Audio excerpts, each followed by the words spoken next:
La grosse saison va bientôt débuter pour les agriculteurs et les agricultrices, surtout avec le gros coup de chaleur qu'on a eu là, cette semaine dans les derniers jours. Un gros rush qui dure 3 saisons et à force de s'occuper de la terre, de s'occuper de son travail, ça arrive qu'on oublie de s'occuper de nous. Eh bien, on a avec nous la coach, agronome et autrice Nathalie Tanguay. Bonjour Nathalie. Bonjour Louis-Philippe. Là, on arrive vraiment pas mal dans le gros de votre job cette semaine. Le fait d'aider les travailleurs, les travailleuses du monde de l'agriculture comme ça, de les guider, là, ça tombe vraiment dans ce que vous faites en fait comme travail. Oui, absolument. En termes de coaching, en termes de se fixer des objectifs, de changer des choses dans leur entreprise et incluant de changer des choses pour vraiment prendre soin de soi, prendre soin d'eux-mêmes dans leur entreprise agricole. Donc, qu'est-ce que vous proposez pour ne pas ou en tout cas être moins épuisé à la fin de la saison? Oui, donc dans le fond, dans le but d'arriver moins épuisé à l'automne, l'idée c'est dès maintenant de prévoir le coup. Puis moi je propose 4 étapes. Mm-hmm.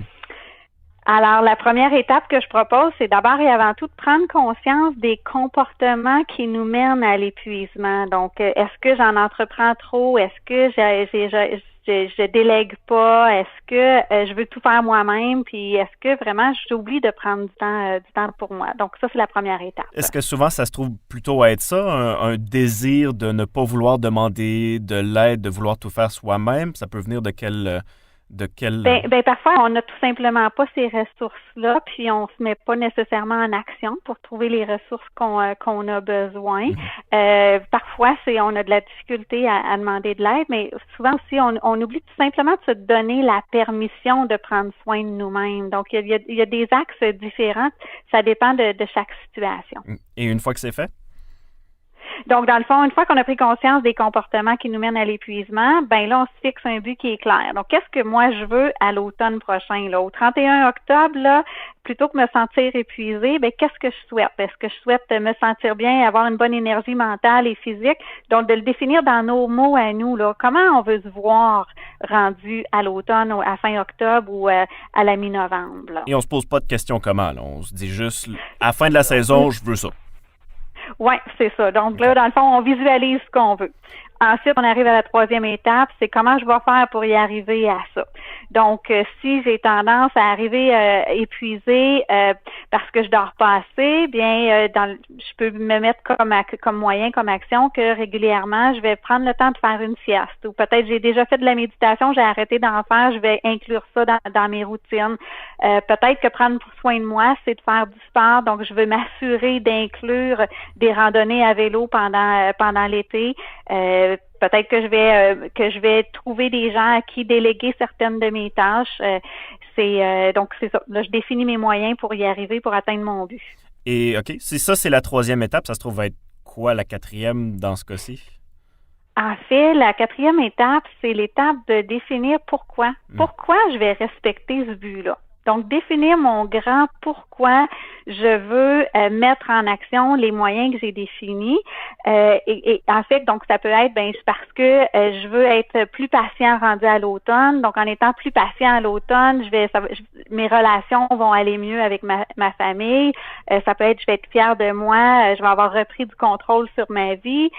Peu importe, on doit définir pourquoi nous, on va mettre ça en action. Et pourquoi moi, je propose de mettre ça, c'est que ça crée un sentiment de sens. C'est ce sentiment de sens-là qui devient le moteur et le moteur qui génère la mise en action. Donc, qui va faire en sorte qu'on va se discipliner puis on va les mettre en action, les moyens qu'on a définis. Est-ce qu'il y a des trucs pour s'en souvenir dans 2-3 mois? Comme si on décide maintenant de se mettre en action, de faire ça, là, c'est facile à dire, mais à la fin de l'été, par exemple, oui. Est-ce qu'il y a des manières de s'en souvenir justement de son pourquoi? Oui, c'est une excellente question. C'est sûr qu'on peut se mettre toutes sortes de trucs, des notes au calendrier et tout ça. Mais moi, j'aime beaucoup l'image, la métaphore de la grenouille dans le chaudron, là. Donc, ce qu'on veut, c'est éviter d'être une grenouille qui pourrait mourir dans l'eau bouillante dans le chaudron. Je vais l'expliquer pour être clair, là. Mm-hmm. Dans le fond, ce qu'on m'a dit, puis que je l'ai jamais essayé, puis j'oserais pas l'essayer non plus, mais il y a une métaphore qui est si je fais bouillir de l'eau, puis je prends une grenouille qui est vivante et je la plonge dans l'eau bouillante, plante, elle va faire plouc en touchant l'eau, puis elle va ressortir immédiatement du chaudron. Elle restera pas là. Aussitôt qu'elle touche, elle quitte le chaudron. Alors que si on prend de l'eau froide, qu'on la met dans un chaudron, on part le rond du poêle, puis on fait chauffer l'eau, puis qu'on met la grenouille dedans quand l'eau est froide, graduellement, l'eau va chauffer et la grenouille ne s'en rendra pas compte que l'environnement est en train de changer. Elle ne se rendra pas compte qu'elle est en train de s'épuiser, qu'elle est en train de perdre son énergie et qu'éventuellement, elle n'aura plus l'énergie pour ressortir de ce chaudron-là.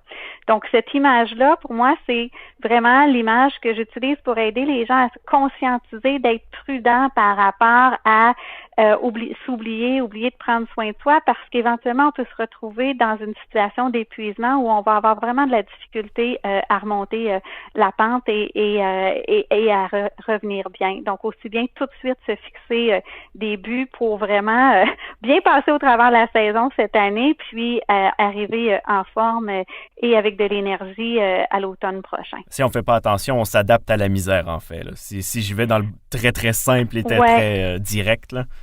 Oui, on s'adapte puis on peut oublier on peut vraiment s'oublier là-dedans. Là. Donc, une leçon qui est très importante. Merci beaucoup, Nathalie Tanguay.